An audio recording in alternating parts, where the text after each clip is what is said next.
Praise the Lord, Mungu asifiwe, Yesu ashimwe, ndamushimiye cyane mu izina rya Yesu Kristo umwami wacu, nizeye ko muri amahoro, nizeye ko mukomeye, nizeye ko mumeze neza, nizeye ko mukomeje gushimana mu bice bitandukanye by'isi, ko bafite amanywa meza, bafite ijoro ryiza, abo mwafite igitondo, mwabitse mute, mwaramutse mute, mwabonye Imana ikingura. Imana yacu ishimwe cyane kandi ihimbaza kuko ikomeje kubana natwe, ikomeje gukora ibikomeye, ikomeje gukora imirimo n'ibitangaza mu buzima bwacu, impamvu turi hano rero dufatanye dushima Imana yacu kuko ni nziza kandi cyane. Wowe duri aha ngaha waravutse umusore nyamwifuriza kunoza y'amavuko, happy birthday, joyeux anniversaire. Imana ishimwe kuko turagucelebratinga umunsi wa none. Yes. Wowe wageze mu breakthrough umunsi wa none, icyumweru cya none, ukwezi kwa none, congratulations, ni byiza cyane kandi turabyishimira. Nzi icyo bivuze ku ibivana nabyo ukabitsinda ukagera aho ugera, ntabwo bifata nk'ibintu bisanzwe ko turagucelebratinga nawe. Yeah. Wowe rero duhuriye aha ngaha nanone uri ku musozi w'uburwayi, ku musozi wo kurwaza se, ku musozi wo kuba ufite indwara urwaye ariko ari negatifu, ntabwo uzi icyo urwaye ariko wumva uzi ko urwaye, urabyumva muri wowe. Jya wihanganisha mbere gukomera kandi ihangane, ibyo bibazo biriho ariko bizashira, bizarangira. Yeah. Wowe wabuze umuntu wawe kugira ngo ukomeze nkwihanganishe nubwo bidahagije, ariko umenye ko turi kumwe, umenye ko natwe mu buzima bidushyikira, ariko hari Imana itanga ihumure, Imana idukomeza, Imana itwihanganisha, ukomeze kurire neza. Wowe duhurira aha ngaha uri umushyitsi, amazina yitwa Sandrine, tuvuga Imana aha ngaha, tuvuga Imana, tuvuga kubera kw'Imana, tuvuga gukomera kw'Imana, tuvuga ubuntu bw'Imana, duha n'ubuhamya, turakomezanya kandi tubonye ibintu bikomeje kugenda neza umunsi ku munsi. Imana ishimwe cyane. Uyu munsi rero nongeye guterwa iteka kugira ngo nze tuganire, tugane kuri topiki ishimishije, topiki nziza, maze igihe numva muri njye numva irakaze. Ni topiki ivuga ngo urashobora kuba hari imihigo wahize imbere y'Imana, bavuga uti Imana nukora ibi nzagira n'iya Mana, ungiriye utya nakora ibi nanjye. Twese tubihurira ibyo bintu tubikora cyane. Reka dusenge gatoya, hanyuma dusome ijambo gato nanone, hanyuma turebe aha ngaha ibyo nagerageje gukusanya kuko umunsi nanditse. Iteka Imana mu izina rya Yesu Kristo, turi imbere y'ubwiza bwawe tugushima, tuguhimbaza ku buntu bwawe. Urakoze bw'umuteguro wawe n'umugambi wawe, izina ryawe nishimwe kandi rihimbazwe n'iteka ryose. Kandi nk'aka rero turi imbere yawe ngo Umwuka wera aganirize imitima yacu, icyo watugeneye umunsi wa none Data. Ndasenga mu izina rya Yesu Kristo, n'ubuntu bw'Umwuka wera, ngo gushaka kwawe no gukora kwawe ari byo biba, kandi mukadusobanurira mu izina rya Yesu Kristo. Amen.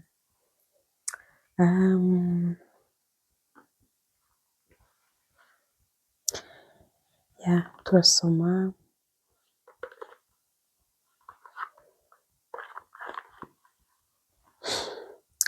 reka ndahera ntacyo, reka nsome gutegeka kwa kabiri, gutegeka kwa kabiri ibice 23 umurongo n'uwa, duhere kuri 22. Nta kibazo. Nuhiga Uwiteka Imana yawe umuhigo, ntuzatinde kuwuhigura, kuko Uwiteka Imana yawe itazabura kuwukubaza bikakubera icyaha. Ariko niwirinda guhiga ntibizakubera icyaha. Ijambo riva mu kanwa kawe ujye uryitondera, urisohoze. Numara guhiga Uwiteka Imana yawe umuhigo wahigishijwe n'umutima ukunze, ukawusezeranisha akanwa kawe. Wenda igihe n'ikiba gihari turaza gusubiramo ino verse. Ni verse nziza itwereka mu gihe duhize ko tugomba guhigura, mu gihe tugira ibyo dusaba Imana, tugomba kugira gute, tugomba kugaruka imbere dushima, ariko nanone niba hari intego twahize nabwo tukagaruka duhigura. Nahoze ntekereza, ndaje dusome ibyanditswe byiza aha ngaha, turebe abantu bagiye bahiga barahigura. Nzi ko turi ahantu mu mugisha ndagize cyane. Nakomeza ndatekereza, nihereyeho kwenda mfashe for example kuri njyewe, mbona akenshi umuntu ahiga akabwira Imana ngo Mana nugira gutya nzagira ikintu uvuze, ntabwo ukivuga kenshi wumva ari ikintu kizaba cyoroshye, wumva ari ikintu kizaba gikomeye, ukumva situation urimo iragupushinga kugira ibyo usaba, ugashiraho na condition ko Imana nigira icyo ikora, nawe hari icyo uzayikorera. Nuko gusaba rero, hari igihe dusaba tukavuga tugahiga imihigo ikomeye cyane. Ubwo reka tubijyanemo, wumve nawe umuhigo wagiye uhiga se, cyangwa ibyo ushaka guhiga ujye umenya uko ubikora, cyangwa warabikoze uhigure. Kandi niba byanze nabwo ujye imbere y'Imana, ubwire Imana ati Mana biranze, nagize ntya. Ubwo nagira ngo duce muri makeya ku bantu wenda bagira amatsiko cyane ko tugiye gusoma ibyanditswe. Ntabwo tujya muri Bible, ariko ibyo nanditse aha turabijyamo. Nanjye byamfashije, nabanje kubyigaho, nabanje kubirebaho, nafashijwe. Tuye muri Samweli wa mbere, igice ni icya mbere, umurongo ni uwa 11, ukaba wataruka kuri 27 kugera kuri 28, ukabona Hana. Uburyo tubonamo Hana,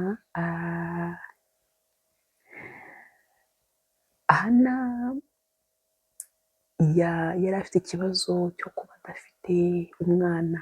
Agira Imana ngo Mana numpa umwana, nkashiraho na principe ngo umwana w'umuhungu,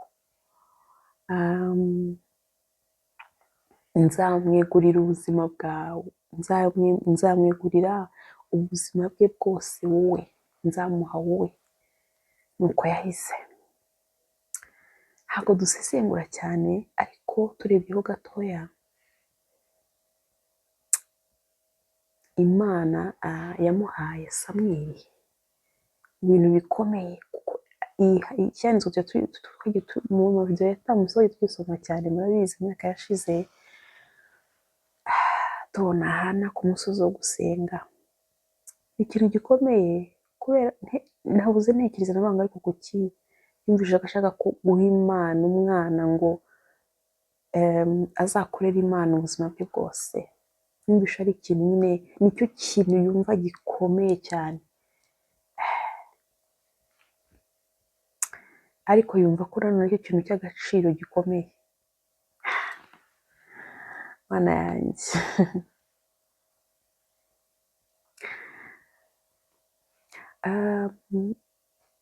Ntabwo ari ibintu byoroshye.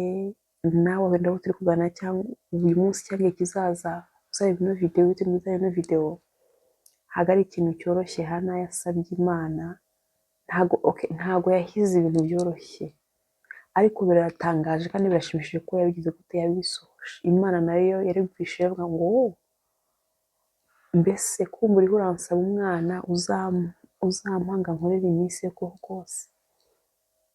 Niko nyine Imana yamuhaye Samweli. Samweli aba mu rusengero, akorera Imana koko, nk'uko umubyeyi we yagize gute, yabisezeranije. Umuhigo yarawuhiguye neza cyane, Imana ishimwe. Twihuse, urumva ahangaha twavuga ngo guhiga, ugahigura neza nubwo byagusaba kwitanga, kuko iyo utanze umwana urumva yabaga mu rusengero. Mu yandi magambo ni nko kwitanga wowe ubwawe. Mana niyo tujye dusaba neza, duhige neza ibintu nyine wumva ngo nshimishije Imana kandi nanjye ndishimishije. Turebye Yakobo nawe mu itangiriro 28 kuri 20 kujya kuri 22,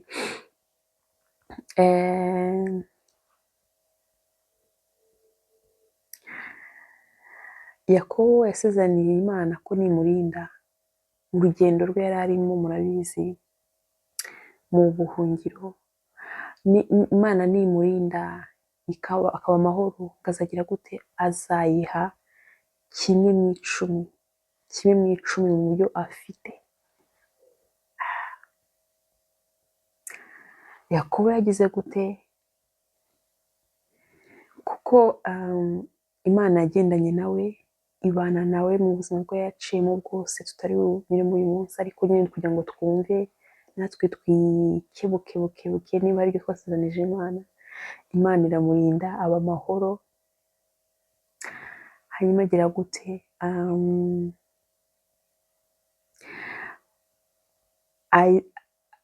Asezeranya Imana kuzayiha 10% kandi ayubakira igicaniro.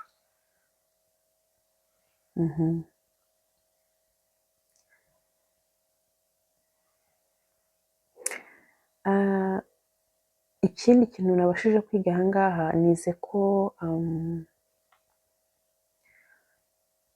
iby'Imana idukorera mu byo tuba tuyisabye tuyigarurira icyubahiro byonyine ubwabyo biba bihagije. Turebe nanone Yefuta, turajya muri wese agenda yireba aho ari. Yefuta turebye mu Abacamanza 11:30-39 tubona histoire y'uburyo Yefuta yageze gute, yasezeranije Imana ko natsinda ku rugamba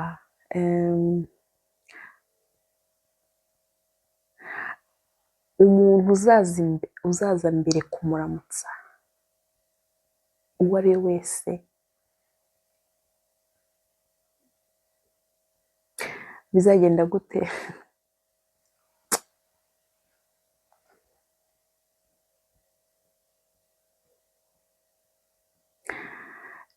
Iyi kesi irakomeye cyane. Ntekereza Imana irarenze.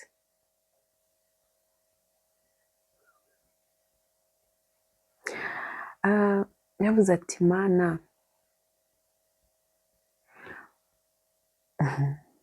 umuntu uzaza bwa mbere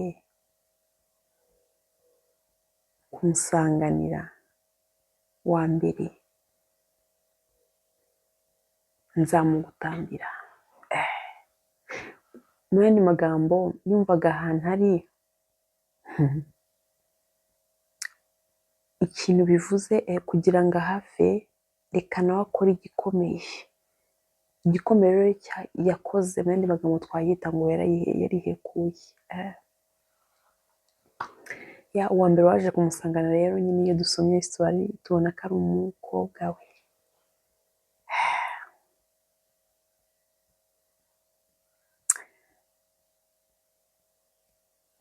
Kandi uyu mukobwa yari umukobwa umwe afite. Aha ngaha twavuga ngo tugomba gusaba Imana tugahiga, ariko ugahiga ikintu uvuga ngo ariko iki kintu nzagikora, nzabibasha. Abantu ba kera bari bazi kwizera. Nawe iyo usoma Bible ntugeza kubyumva ubibona, kuko niba avuze ngo ndagira ntiyarabigiraga atya. Nk'uyu Yefuta wenda iyo abona umukobwa waje hariya avuga ati Imana nisubiyeho ntabwo muguha, ariko iyo wabaga wahize. Niyo munsi wa none tugire gute, tumenye ko tugomba kwitwara, ko niba tugize icyo tuvuga tubitekerezeho tuvuge ngo si ikintu ngiye kuvuga bizakunda, bizacamo. Samusoni nawe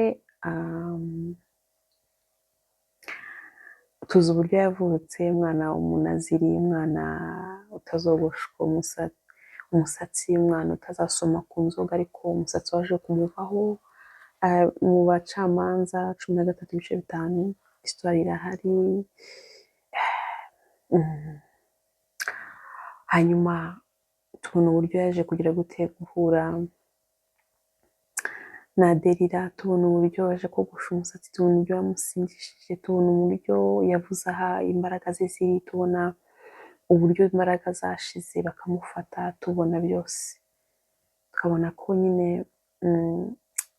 isezerano ni isezerano, imihigo ni umuhigo, tugomba kugerageza nubwo byatuma hari abantu batuvaho, ariko ukagerageza ngo disipurine yanjye ngomba kugira n'iyandi umunaziri, Imana ishaka gutya, hari ibyo nasezeranije Imana, ngomba kwitwara uko Imana ibishaka, nuko nagize gute nasezeranije, tukamenya aho turi muri Kristo.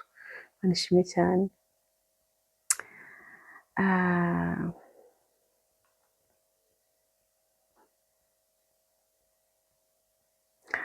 Ikindi kuba umuntu yagize intege nkeya, birashoboka cyane ko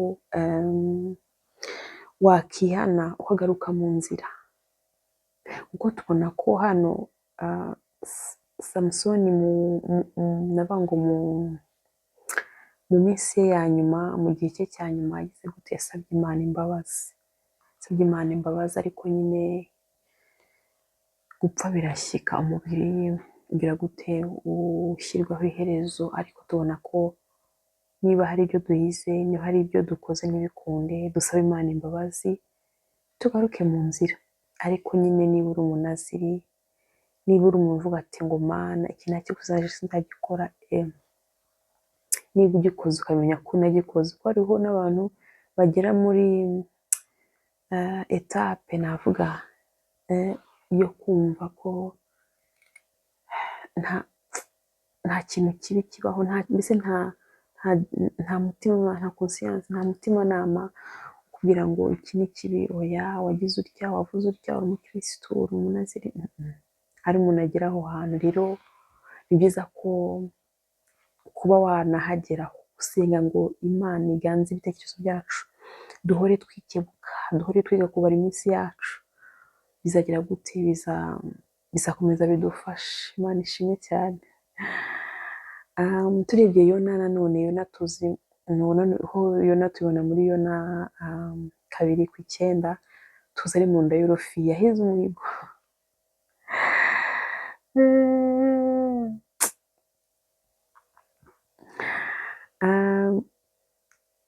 yahize umuhigo hariya mu nda y'urufi. Mu nda y'urufi rero hari abantu benshi barimo, ushobora kuba wahiga uyu munsi cyangwa kuba warahize uri mu nda y'urufi. Ni igihe cyo kujya gute cyo kubisohoza, niba utarigeze uhigura umuhigo, kuko tubona ko Imana imaze kumurokora, yaragiye agira gute atangaza ubutumwa bwiza nk'uko yari yabisezeranije Imana, kandi agira gute atanga ituro ry'ishimwe, aba amahoro. Rero kuba Imana igukijije aho hantu cyangwa izahagukiza, uzibuke gushima, uzibuke kwiga imbere, uvuga uti Imana ibi wakoze mbihaye agaciro, ibi wakoze bifite imbaraga nyinshi muri njye, biranshekinze, ibi wakoze numva nshaka ku isi bimenya. Kandi mu kubimenya ntabwo hariho wenda utashobora kwitereka kamera, ushobora guhagarara imbere mu rusengero, ariko ubuzima ubayemo nabwo abantu bakavuga bati uyu muntu pe Imana yamugiriye neza. Abanyuma tubona ni Dawidi, tuba muri Zaburi 132, ibice bibiri ku murongo wa 5, ariko wanakomeza. Zaburi ni nziza cyane, Dawidi yagiye yandika afite avango Zaburi nyinshi. Rero tubona ko Dawidi yarahiye ko atazaruhuka atarabona Uwiteka umwami Imana w'ubuturo, inzu, urusengero, nubwo atari we wagize gute warwubatse, umwami Salomo ari we wagize gute warwubatse, ariko yari gute yarabiteguye, azana ibikoresho, agaragaza umutima wo gusohoza ibyo yagize gute yahize yasezeranije. Rero natwe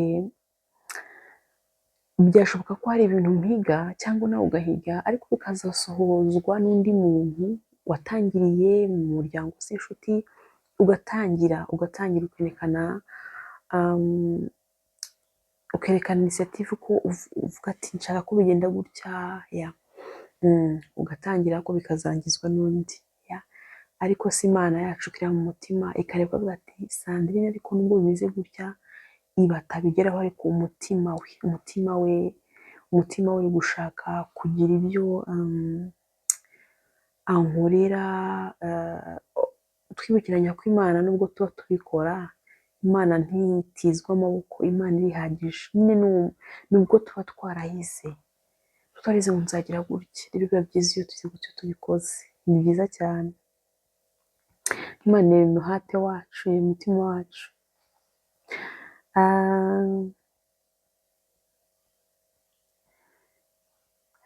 Hari ibyanditswe none tubona mu Umubwiriza ibice ni 5, 4, 6 bavuga ngo nuhigira Imana umuhigo ntutinde kuwusohoza. Icyiza ni uko utahiga kuruta guhiga ntusohoze. Ntugatinde kuko iminsi yacu irabaze hano, ntabwo tuzi ngo ejo bizaba bimeze bite. Rero niduhigira Imana ntitugatinde gusohoza wenda biramutse bitinze kereka bitewe n'icyo wahize igihe wagize. Example ni uvuze ati Imana numpa urugo n'urugero, nzakubakira urusengero n'urugero. Urusengero ni ikintu gitwara igihe, ariko hari amasezerano nyine ahitaba. Utangira niba urwaye urugo nyine urwo ni urugero, uhita utangira gake gake ugatangira kubaka, n'urugero mbahaye. Imana ireba umutima wacu. Rero nk'uko twatangiye dusoma aha ngaha Gutegeka kwa 2 nyine 23, tugasoma tukabona ngo nuhiga jya uhigura. Ni byiza guhiga kuruta uko wagira gute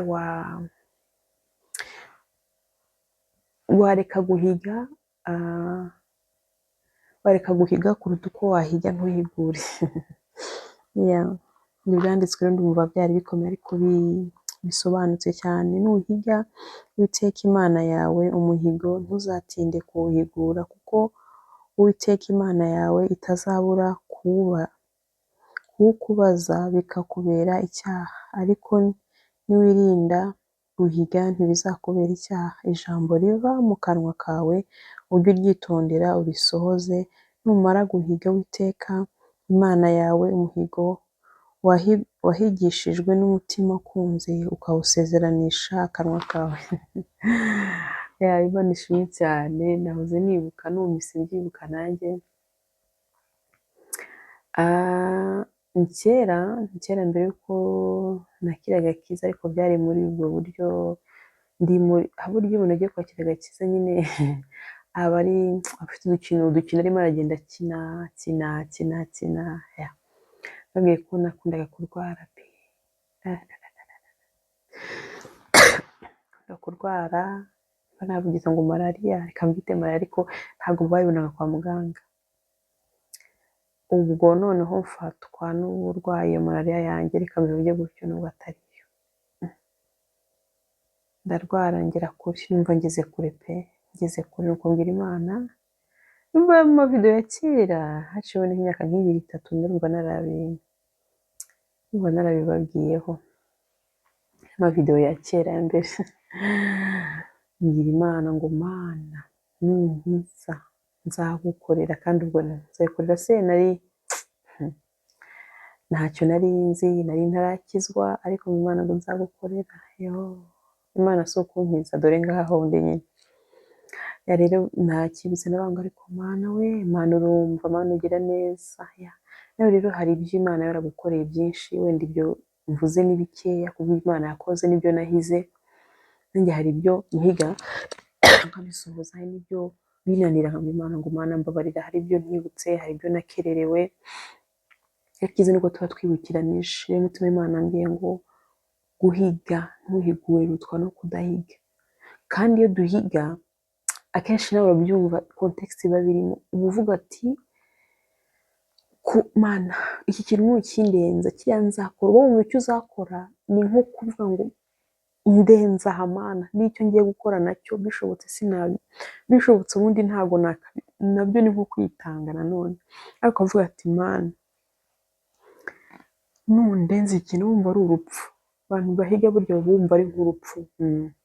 Urumva ngo ni nko kubwira Imana ngo Mana nkiza ongera umpe kubaho, wenda nzagwe hariya imbere, ariko nyine ni ubwo buryo bizamo. Rero reka bigiye kuba ndende ariko duhigure. Turaganiriye mvuze abantu benshi nabo ntavuze, ntabwo nashyizemo, ariko